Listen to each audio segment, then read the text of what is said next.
خدا کے زندہ اور پاک کلام میں سے امثال کی کتاب 23 باب۔ جب تو حاکم کے ساتھ کھانے بیٹھے تو خوب غور کر کہ تیرے سامنے کون ہے۔ اگر تو کھاؤ ہے تو اپنے گلے پر چھری رکھ دے۔ اس کے مزیدار کھانوں کی تمنا نہ کر، کیونکہ وہ دغا بازی کا کھانا ہے۔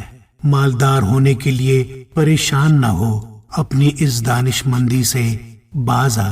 کیا تو اس چیز پر آنکھ لگائے گا جو ہے ہی نہیں؟ کیونکہ دولت یقیناً عقاب کی طرح پر لگا کر آسمان کی طرف اڑ جاتی ہے۔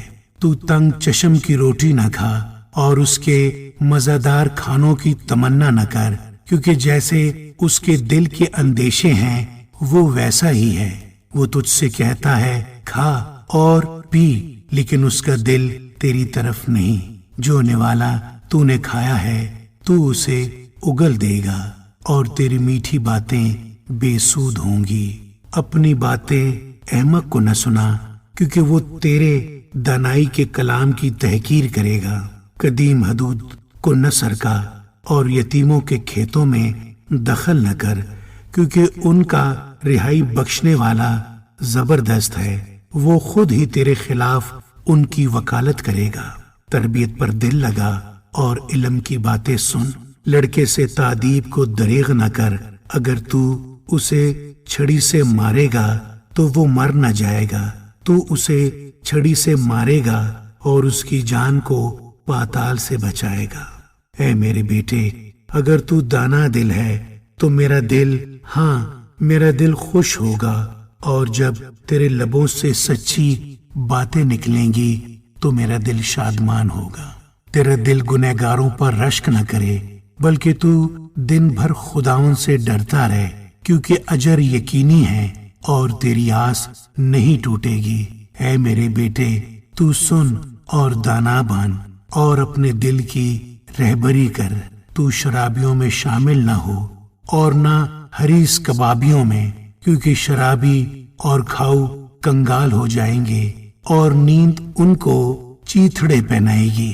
اپنے باپ کا جس سے تو پیدا ہوا شنوا ہو، اور اپنی ماں کو اس کے بڑھاپے میں حقیر نہ جان۔ سچائی کو مول لے اور اسے بیچ نہ ڈال، حکمت اور تربیت اور فہم کو بھی۔ صادق کا باپ نہایت خوش ہوگا اور دانش مند کا باپ اس سے شادمانی کرے گا۔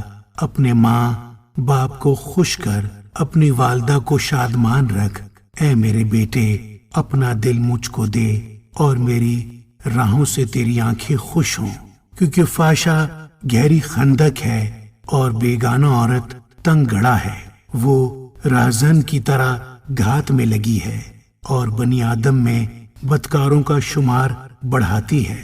کون افسوس کرتا ہے، کون غم زدہ ہے، کون جھگڑالو ہے، کون شاکی ہے، کون بے سبب گھائل ہے، اور کس کی آنکھوں میں سرخی ہے؟ وہی جو دیر تک مے نوشی کرتے ہیں، وہی جو ملائی ہوئی مے کی تلاش میں رہتے ہیں۔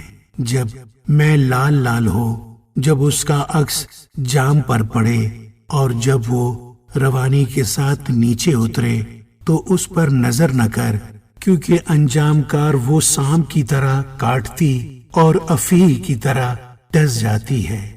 تیری آنکھیں عجیب چیزیں دیکھیں گی اور تیرے منہ سے الٹی سیدھی باتیں نکلیں گی، بلکہ تو اس کی مانند ہوگا جو سمندر کے درمیان لیٹ جائے، یا اس کی مانند جو مستول کے سرے پر سو رہے۔ تو کہے گا انہوں نے تو مجھے مارا ہے پر مجھ کو چوٹ نہیں لگی، انہوں نے مجھے پیٹا ہے پر مجھے معلوم بھی نہیں ہوا۔